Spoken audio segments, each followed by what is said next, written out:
c'est un lieu déserté depuis près de 30 ans, le théâtre de la pire catastrophe nucléaire de l'histoire. La radioactivité dans la zone autour de l'ancienne centrale de Tchernobyl est encore trop dangereuse pour une présence humaine. Mais la nature, elle, a repris ses droits. Une poignée de chevaux sauvages ont été réintroduits dans les années 90. Ils sont aujourd'hui plus d'une centaine à arpenter les champs abandonnés de Tchernobyl. Les ours, les loups ou encore les lynx ont également fait leur retour dans la région. Plus de 130 000 personnes ont été évacuées dans une période de temps très courte, au cours d'un exode humain massif. Cela a débouché sur un vide d'occupation que la nature a comblé. Les animaux ne sont plus confrontés aux pressions liées à l'activité humaine.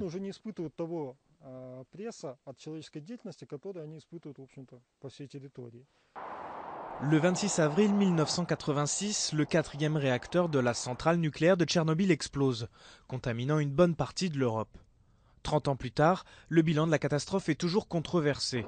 En plus de la cinquantaine de sauveteurs envoyés éteindre l'incendie sans aucune protection, l'Organisation mondiale de la santé a estimé en 2005 qu'environ 4000 personnes étaient mortes de maladies liées aux radiations.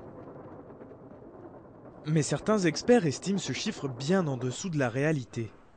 Une zone d'exclusion de 30 km est mise en place autour du réacteur, transformant les villes proches en cités fantômes.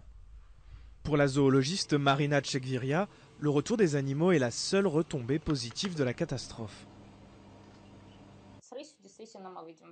On voit notamment le retour des lynx. C'est un animal qui figure sur la liste des espèces menacées, donc c'est une excellente nouvelle. Ils se reproduisent et leur nombre est en augmentation. À cause du niveau de radiation toujours élevé, les animaux sauvages semblent se reproduire plus difficilement et possèdent une espérance de vie limitée.